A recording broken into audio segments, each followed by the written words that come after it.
Admiral Kate Sullivan stared at the message from Ambassador Cross for the third time. The words hadn't changed, but she still couldn't believe what she was reading. The Galactic Council had voted against helping the Zilani. Every species except humanity had turned their backs on an entire civilization. "Ma'am," asked her aide commander Rick Torres, "what are your orders?" Kate looked out the window of her office at Earth Command. 300 million people lived on Earth now, and billions more on human colonies throughout the galaxy. Of them were safe because people had been willing to fight for them when the time came. "Send a message to the Outer Rim Patrol," she said. "Tell Captain Blake she has full authorization for Operation Helping Hand. Then contact Captain Ryan Torres on the Discovery and Captain Sam Parker on the Defender. I want them to rendezvous with the Meridian as soon as possible." Commander Torres looked worried. "Admiral, 3 ships against an entire Korthok fleet. The odds are terrible," Kate finished. "But they're better than the odds the Zilani have right now, which are 0. The UES Meridian dropped out of hyperspace at the edge of the Kepler 442 system. What Captain Blake saw on her view screen made her feel sick. The planet that should have been blue and green was covered in smoke and fire. Debris floated in orbit where space stations used to be. "My God," whispered Jake Morrison. "We're too late." But even as he said it, his sensors picked up something else. "Wait, Captain. I'm reading life signs on the surface. Lots of them. They're underground." Dr. Amy Chen, the ship's chief science officer, looked up from her station. "The geological scans show massive cave systems under the planet's surface. If the survivors are hiding down there, then they're still alive," Blake finished. "Jake, try to contact them." It took hours to establish communication. The Zilani language was unlike anything humans had encountered before. Instead of words, they spoke in musical tones that changed meaning based on harmony and rhythm.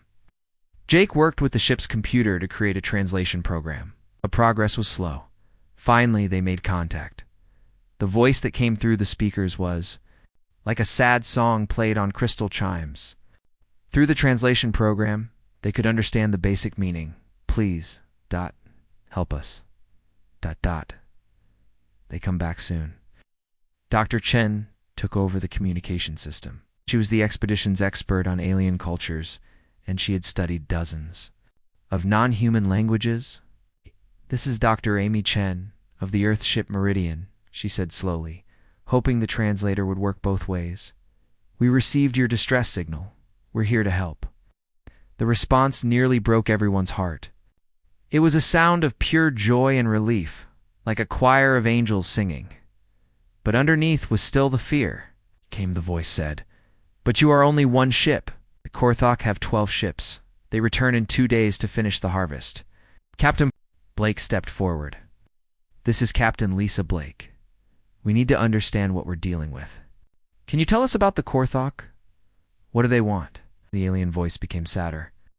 "They want the trilithium crystals that grow in our cities, the crystals that sing, the crystals that are our homes, our art, our life.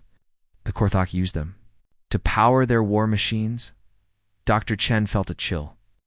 Trilithium was one of the most powerful energy sources in the galaxy. No wonder the Korthok wanted it. No wonder they didn't care about the Zilani who lived in the crystal formations. "How many of your people are still alive?" Blake asked. 200,000 in the deep caves. "But our crystal networks are broken. Without the harmony of the surface crystals, our people will die slowly, the children first." Blake closed her eyes. 200,000 innocent people, dying slowly in underground caves while a fleet of killers prepared to return and finish the job. "We need to go down to the surface," she told her crew. "Dr. Chen, prepare a landing party. Jake, keep working on the translation program. We need to understand exactly what we're dealing with." The Discovery and the Defender arrived 6 hours later. Captain Ryan Torres brought his science vessel into orbit next to the Meridian, while Captain Sam Parker positioned his frigate at the edge of the system as an early warning post.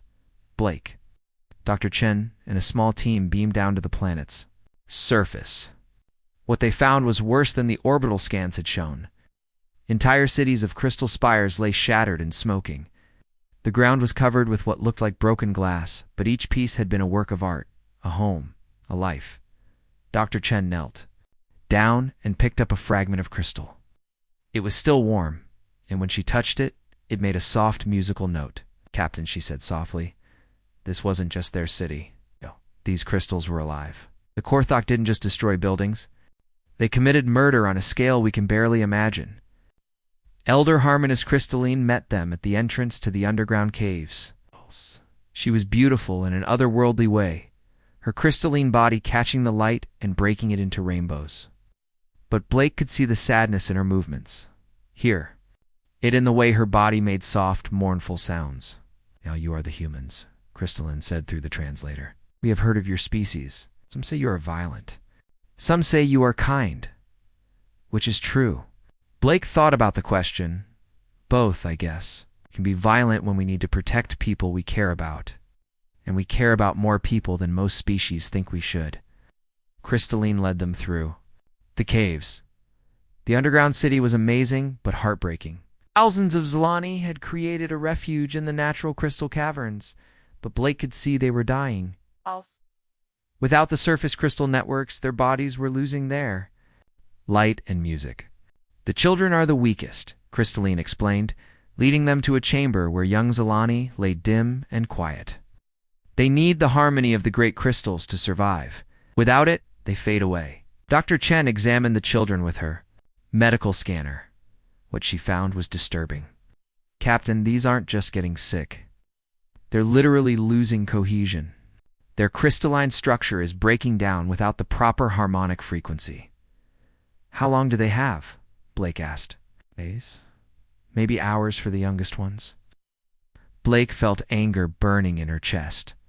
This was wrong on every level. The Korthok weren't just taking resources. They were killing an entire species for parts to power their war machine. "Crystalline," she said, "tell me about the Korthok fleet. What kind of ships? What weapons?" The elder's song became darker. 12 great ships, each larger than your vessel. Weapons that turn our crystals to dust. Act. And their leader, Warlord Thaxmore, who cares nothing for life that is not useful to him." Blake did the math in her head. 3 human ships against 12 Korthok warships. Her engineering officer would call those suicide odds. But looking at the dying children around her, she didn't care about the odds. "Dr. Chen," she said, "is there any way to restore the harmonic network, even partially?" Amy studied the crystal. "Formations in the caves. Maybe. If we could reconnect some of the surface crystals to the underground network, we might be able to create enough harmonic resonance to keep the children alive. But it would require going back to the surface, and—" "The Korthok will be back in 2 days," Blake finished. She looked around at the faces of her crew. Jake Morrison looked determined but scared. Dr. Chen was already making plans in her head. Even the Zilani were watching her with what looked like hope. "All right," Blake said. "We're going to do.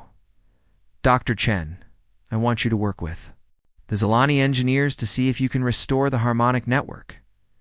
Jake, start analyzing Korthok communication frequencies. If we're going to fight them, we need every advantage we can get." "Captain," said Dr. Chen quietly, 3 ships against 12. How are we going to survive this?" Blake looked at the dying children, then at the hope in Crystalline's crystalline eyes. "I don't know if we will." But these people reached out across space for help, and everyone else turned away. If humanity is going to mean anything in this galaxy, it has to mean that we don't abandon people who need us. She activated her communicator. "Blake to all ships. We have 48 hours to prepare for battle against superior forces. I won't lie to you, this is probably going to be a one-way trip. Anyone who wants to leave now can do so with no shame. But if you stay, we're going to show the galaxy what humans do when innocent people are in danger." The responses came back quickly. Captain Torres from the Discovery, "We're with you, Lisa." Captain Parker from the Defender, "Wouldn't miss it for the world." Jake Morrison grinned. "Where else would we be, Captain?" Dr. Chen was already pulling out her equipment. As the human teams spread out to begin their preparations, Crystalline approached Captain Blake. "Why?" she asked simply. "Your ambassador told us that your people voted alone to help us. Why do you care about strangers? Blake thought about her answer for a long moment. Because if we don't, she said. Finally, who will? Chief Engineer Marcus Webb had seen a lot of impossible things in his 20 years of service. But this was the first time he'd been asked to turn an entire planet into a weapon. He stood in the ruins of what the Zilani called the Great Resonance Chamber, surrounded by broken crystal spires that reached toward the sky like the ribs of some massive beast. Explain it to me again, he said to Dr. Chen. Wiping sweat from his forehead, Amy pointed to her tablet, which showed a complex diagram of the planet's crystal network. The Zilani don't use technology the way we do. Their entire civilization is based on harmonic resonance. These crystals don't just look pretty, they're a planet-wide communication and power system. Marcus nodded slowly, was starting to understand. So when the Korthok destroyed the surface crystals ... they didn't just wreck some buildings. They cut the nervous system of an entire world. Amy's voice was angry.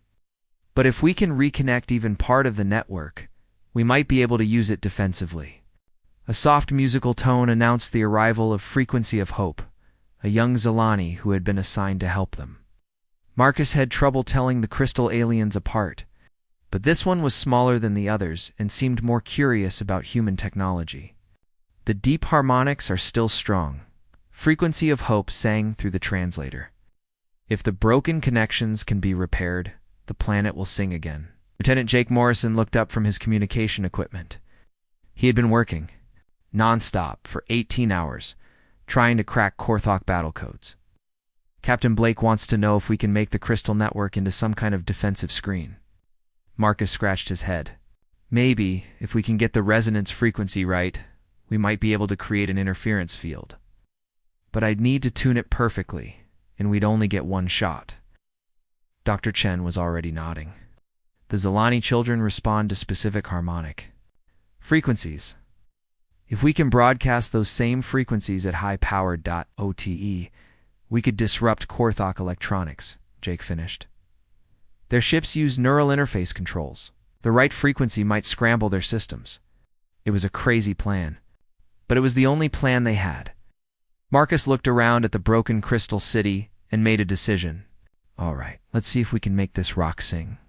Meanwhile, on the Discovery, Captain Ryan Torres was having his own impossible conversation. He stood in his ship's science lab, looking at data that shouldn't exist. "You're sure about this?" he asked his science officer, Lieutenant Emma Davis. Emma nodded grimly. "The long-range sensors don't lie, sir.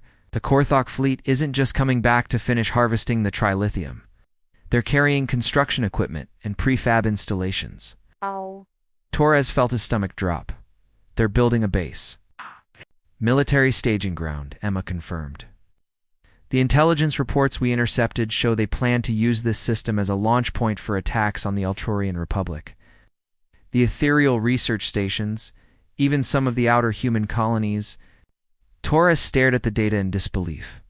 The very species that had refused to help the Zilani were next on the Korthok target list. The cowards who had voted against intervention were about to become victims themselves. "Send this data to Captain Blake immediately," he ordered, "and encrypt a copy for Earth Command. When this is over, the Galactic Council needs to see what their non-interference policy really cost them." Back on the planet's surface, Captain Blake was learning hard truths about war from an unexpected teacher. Elder Crystalline moved through the ruined crystal gardens with a grace that seemed impossible given the devastation around them. Oh.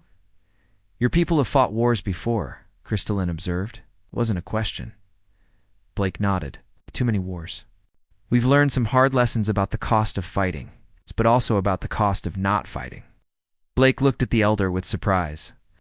For a species that had never known war, the Zilani seemed to understand the moral mathematics of conflict.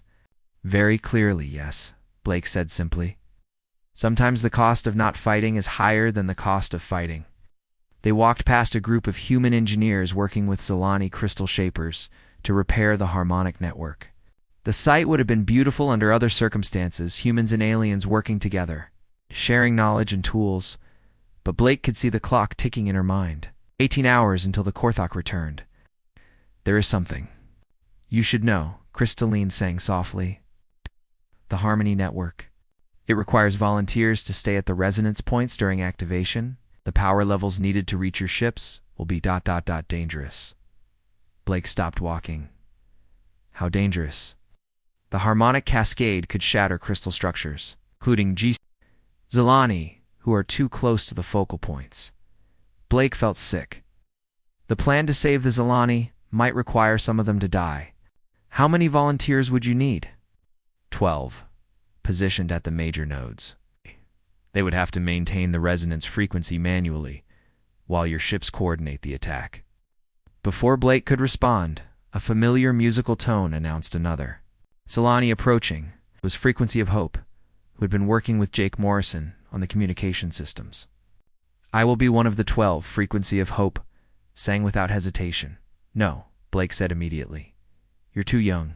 We'll find another way. The crystalline song was sad and proud at the same time. There is no other way. And Frequency of Hope is not too young to choose to save their people. Blake looked into the young alien's crystalline eyes and saw something that reminded her of every brave soldier she had ever known. The willingness to sacrifice everything for something bigger than yourself. Why? She asked. You barely know us. Why trust humans with your life? Frequency Hope's answer came through the translator as pure music. But the meaning was clear, because you came when no one else would. That evening, the 3 human ships held a joint planning session via hologram. Captain Blake stood in the Meridian's conference room, looking at the images of Captains Torres and Parker. The numbers haven't changed, Torres reported grimly. 12 Korthok heavy cruisers, plus fighters. The lead ship is a dreadnought-class vessel called the Bone Crusher. Parker, the oldest of the 3 captains, laughed bitterly. Bone Crusher. Subtle. What's our tactical situation? Blake brought up a holographic display of the planet and surrounding space. We have one advantage the Korthok don't know about. The Zilani Crystal Network can be weaponized, but only if we can coordinate perfectly with the ground teams.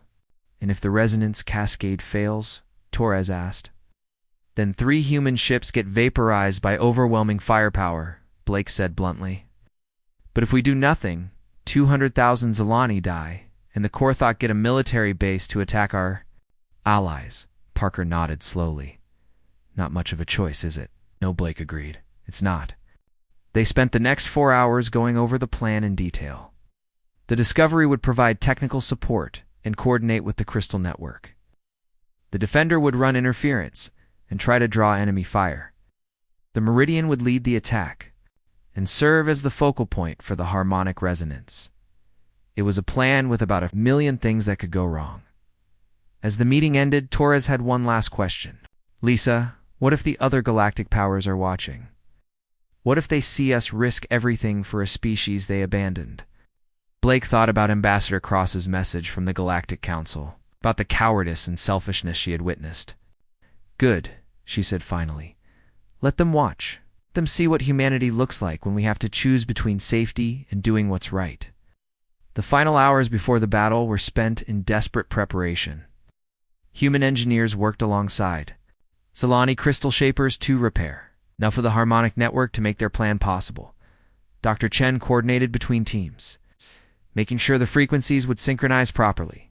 Jake Morrison fine-tuned the communication systems that would link the ships to the planetary network.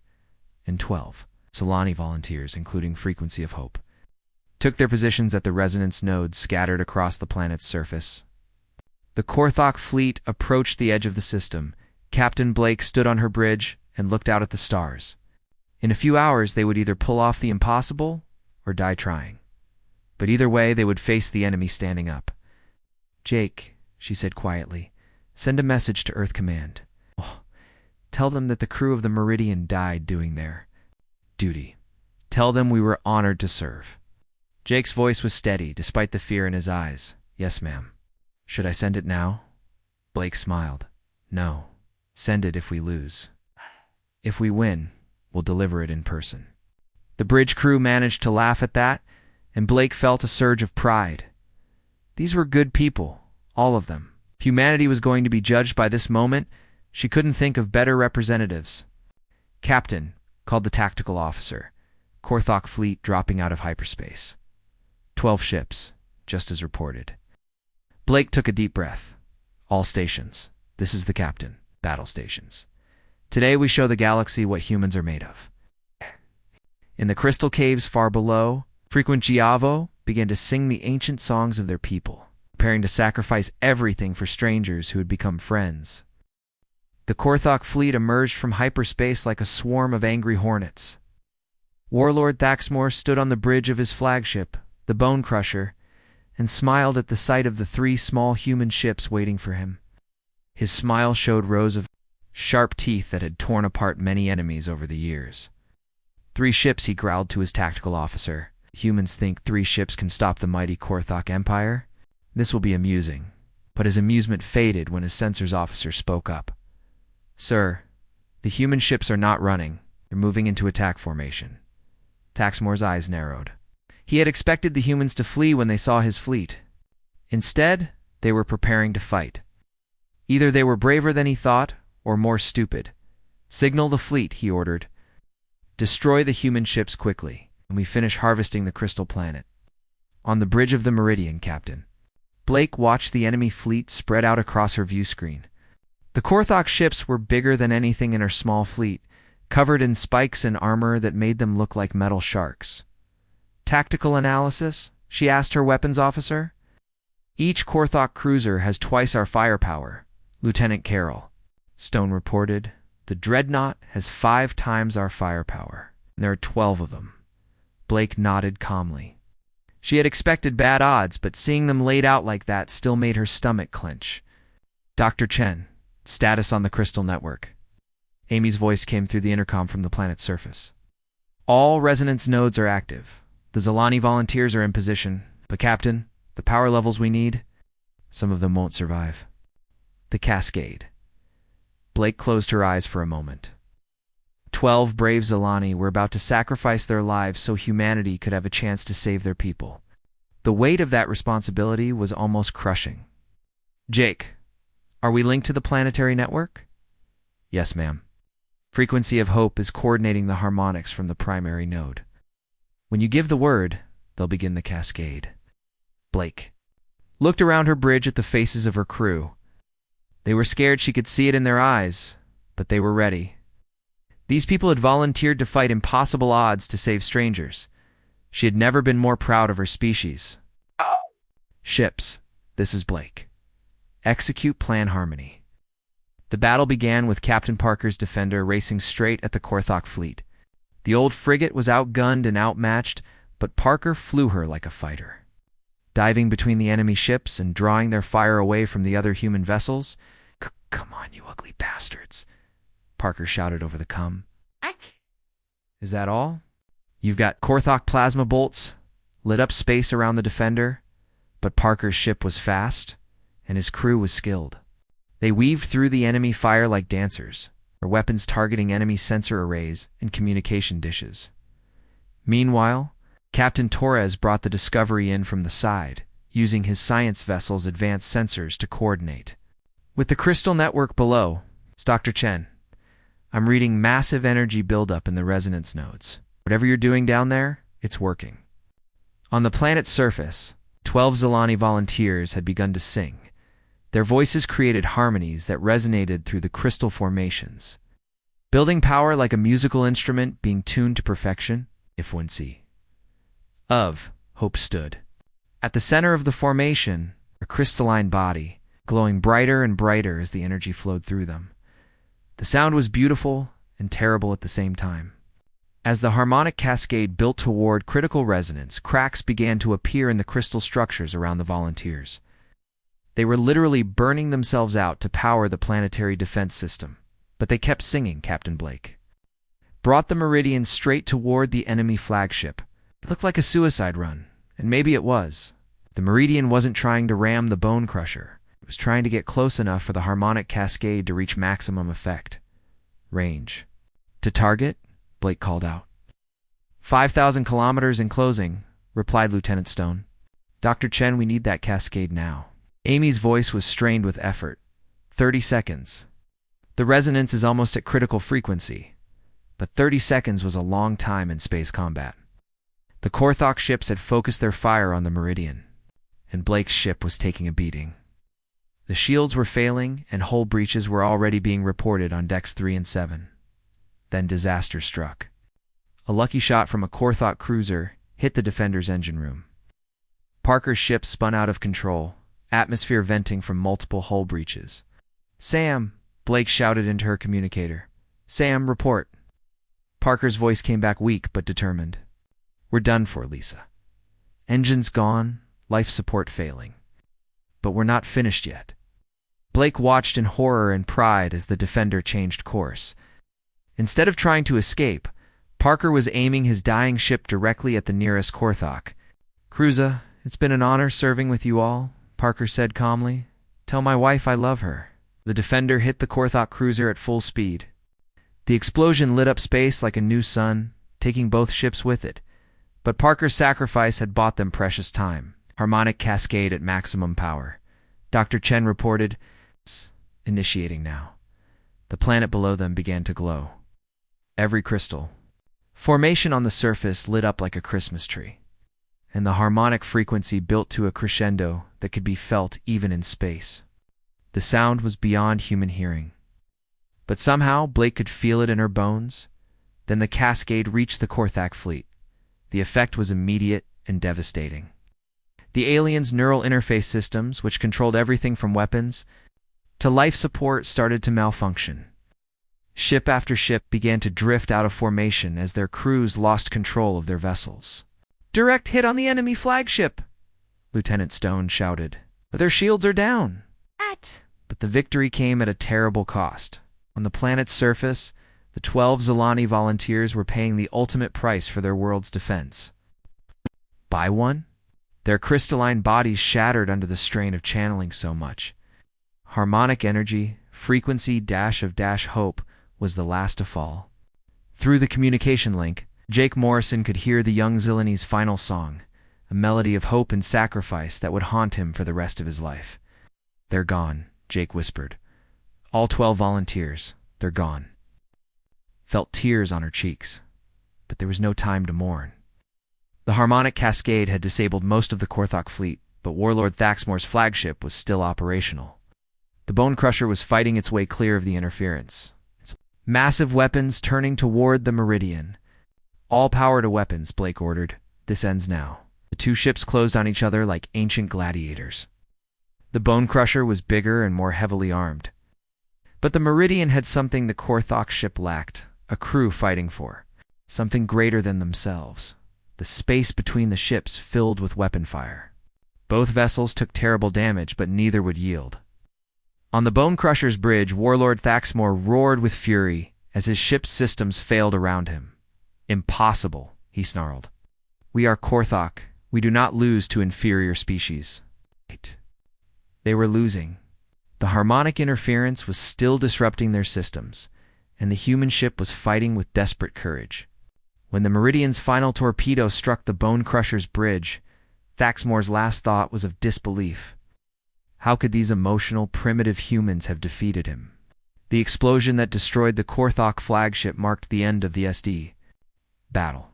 The surviving enemy ships, their command structure broken and their systems failing, began to retreat toward the edge of the system. Captain Blake slumped in her command chair, exhausted. Around her, the bridge crew was cheering, but she felt only sadness for the brave souls they had lost, both human and Zilani. Captain Jake Morrison called out, his voice filled with wonder. "You need to see this." On the main screen, something impossible was happening. Ships were dropping out of hyperspace around the planet, dozens of them from species across the galaxy. The harmonic cascade hadn't just disrupted the Korthok fleet. It had broadcast the Zilani story across subspace, carrying their song of suffering and humanity's response to every corner of known space. "Incoming transmission," Jake reported. "It's from the ethereal ship Wisdom of Ages." The voice that came through the speakers was filled with shame. "This is Ambassador Lux Prime of the Ethereal Collective. We heard the broadcast. We heard what the Korthok planned to do to our research stations. We heard how humanity stood alone to defend the innocent." More voices joined in as ship after ship announced their arrival. The Ultrarian Republic had sent medical vessels. The Zephyrians had brought food and supplies. Even some Drachnary clans had come, offering protection and asking for the chance to redeem their honor. Dr. Chun's voice came through the communicator from the planet's surface. Captain, the surviving Zalani are emerging from the caves. The crystal network is partially restored.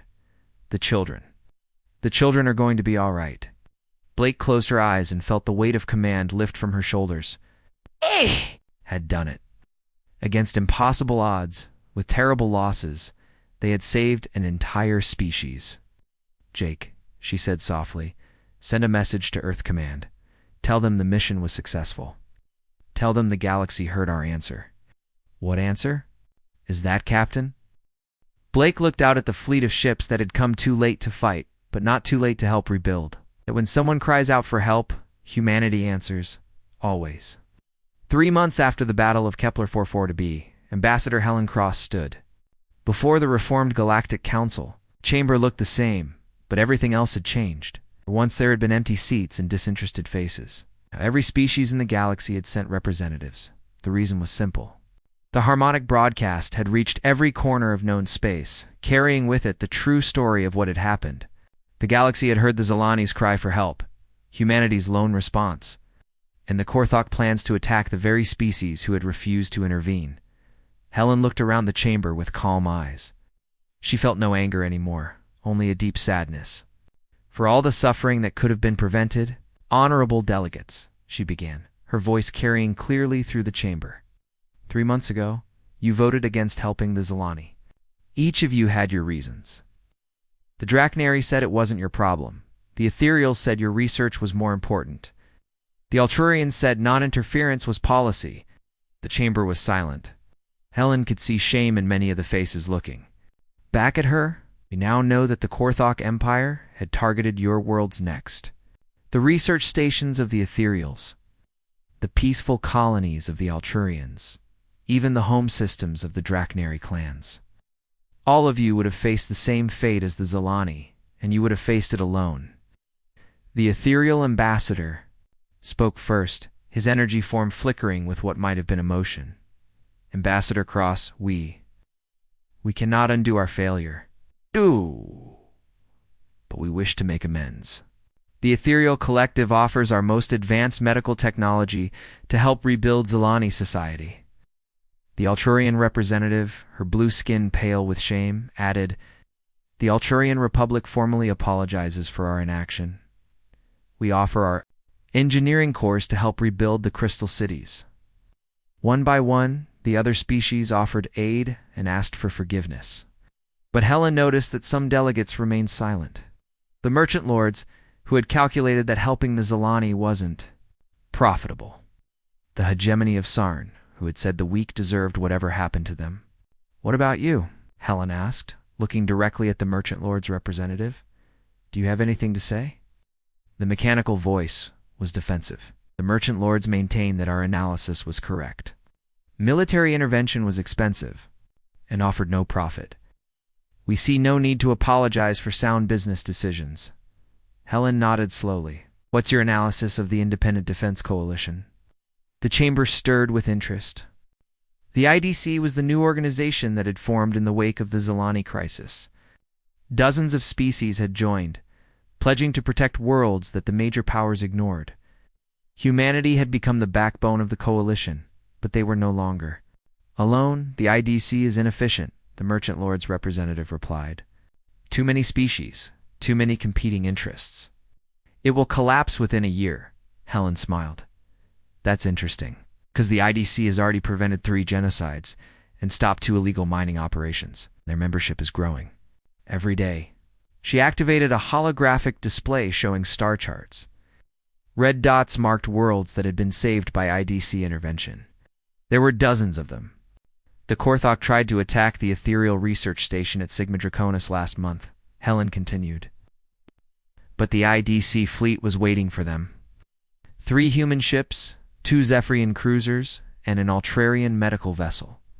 The Korthok retreated. Without firing a shot, the Drachnary ambassador spoke up, his voice different from the arrogant tone he had used before. The IDC also helped evacuate the mining colonies when the hegemony of Sarn tried to enslave them. Clan Draknari was honored to provide escort ships. Helen looked around the chamber. The galaxy is changing. The old system of turning away when people suffer is dying. Species across the galaxy are choosing to stand together instead of standing alone. But not everyone was pleased with the changes. The hegemony of Sarn's representative, a large reptilian creature with cold eyes, stood up angrily. "This is nonsense," he hissed. "The strong have always ruled over the weak. It is the natural order. These emotional displays of compassion will only lead to chaos." Before Helen could respond, a new voice spoke from the back of the chamber. It was musical and beautiful, like crystal chimes in the wind. "The natural order," said Elder Crystalline as she entered the chamber, "is for those with power to protect those without it." The Zilani leader had traveled across the galaxy to address the council. Her crystalline body caught the light and threw rainbows across the chamber walls. But more impressive than her beauty was her presence, the quiet dignity of someone who had suffered greatly but chose forgiveness over revenge.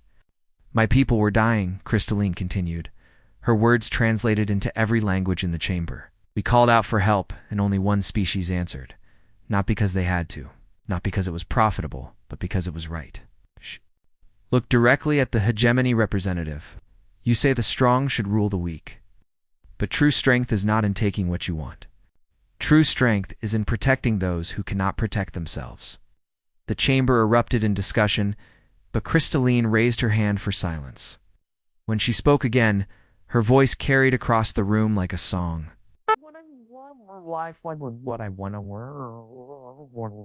"Save our world. They gave their lives so that strangers could live." Frequency of Hope was barely an adult, but they chose to stand at the resonance node, knowing they would not survive. She had read the reports about the Zilani volunteers, but hearing about them from Crystalline made their sacrifice feel immediate and real. But their deaths were not meaningless, the Zilani leader continued. From their sacrifice grew something new. A galaxy where species help each other, where the strong protect the weak, where no one has to face extinction alone. The hegemony representative snarled, "Pretty words. But when the next crisis comes, you'll see how quickly this coalition falls apart." Helen smiled. "Actually, we already know how the coalition responds to crisis, because there is a crisis happening right now." She activated another holographic display. This one showed the Tau Ceti system, where the peaceful gardener species was being attacked by slavers from the Crimson Syndicate.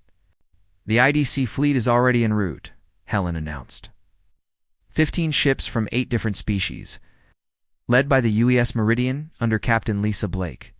The chamber buzzed with surprise. The Tau Ceti system was 3 weeks away from Galactic Council space. For the IDC to respond so quickly meant they had been watching and preparing. "The gardeners never asked for help," said the Merchant Lord's representative. "How did you even know they were in trouble?" Helen's smile widened. "Because the Zilani taught us something important. They built a new harmonic communication network. Not just for their world, but linking dozens of systems. When someone cries for help anywhere in IDC space, everyone hears it immediately." Crystalline's song became proud and joyful. "The network that once bound only our people now connects many peoples. The harmony grows stronger with each voice that joins." Meanwhile, in the Tau Ceti system, Captain Lisa Blake stood on the bridge of the Meridian and watched the IDC fleet drop out of hyperspace. The sight still amazed her, human ships flying alongside Zephyrian cruisers, Ultrarian medical vessels, and even a few Draknari clan ships that had joined the coalition. "Slaver fleet is breaking off their attack," reported Lieutenant Jake Morrison. "They didn't expect to face organized resistance." Aptalake nodded with satisfaction. The slavers were used to attacking helpless colonies that had no way to call for help. They weren't prepared to fight a coordinated defense fleet. "Signal the Gardener homeworld," Blake ordered. "Tell them they're safe now." The response came back in the form of grateful plant-like beings waving from their city gardens. The gardeners had no space fleet of their own, no way to defend against attackers, but now they didn't need one. The galaxy itself had become their protector. "Captain," said Dr. Amy Chen from her science station, I'm receiving a message from the harmonic network, from Frequency of Hope's replacement on the Zalani Council. Blake listened as the musical message was translated. It was a song of gratitude and hope, telling the story of how a small act of kindness had grown into something that spanned the galaxy. Send a reply, Blake said. Tell them we haven't forgotten what their people sacrificed for us. Tell them the coalition grows stronger every day as the IDC fleet spread out to escort the Gardner evacuation ships to safety. Blake thought about how much had changed since that desperate day at Kepler 44b. The galaxy was still a dangerous place. It's full of bullies and predators. But now it was also full of people willing to stand up to them. Back on Harmony Prime, the Galactic Council session was ending. Many species had officially requested to join the IDC, while others had pledged support for future humanitarian missions. The old system of turning away from suffering was crumbling, but Helen Cross wasn't finished yet. She stood up one final time and looked around the chamber. I want to read you something, she said. It's a message we received this morning from Captain Blake. She pulled out a datapad and began to read. Earth Command reports 17 new requests for humanitarian assistance this week. The IDC fleet now includes 47 ships from 12 species, but more importantly, we're receiving reports of local species forming their own defense coalitions. Inspired by what they saw at Kepler 44b, Helen looked up from the pad. The message goes on to list 8 new coalitions formed in just the last month: the Outer Rim Mutual Defense Pact, the Core Worlds Protection Alliance, the Free Colonies Security Council, each one dedicated to protecting those who cannot protect themselves. The chamber was completely silent now. Even the species who had opposed the IDC were listening intently. The galaxy is changing, Helen said quietly. And it's changing because a group of crystal beings sang a song of hope into the darkness. And one species chose to answer. She gathered her papers and prepared to leave. The question now is simple. What kind of galaxy do you want to be part of? One where people suffer alone, or one where no one has to face extinction without friends? As Helen walked toward the exit, Elder Crystalline's voice followed her. The Zalani leader was singing again, but this time her song was one of joy and gratitude. The harmony was picked up by other voices in the chamber, Altrurian delegates humming, along Zephyrian representatives adding their own musical tones. Even some of the Draconari were joining in, their harsh voices finding ways to blend with the melody. The song followed Helen all the way to her transport ship, where a message was waiting from Earth Command. It was brief and to the point. 17 more worlds have requested IDC protection. We're going to need more ships. Helen smiled as she read the message. They would find more ships. They would train more crews. They would answer every call for help that came their way, because that's what humans did. And now, thanks to the courage of 12 crystal beings who sang themselves to death for strangers, it's what the galaxy did too. The age of indifference was over. The age of humanity had begun. And in the rebuilt crystal cities of Kepler 44b, where new spires reached toward, the stars like fingers of pure music, the Zalani sang songs of hope that echoed across the galaxy. They sang of the day when no one came to help them, till humanity did, and the universe was never the same.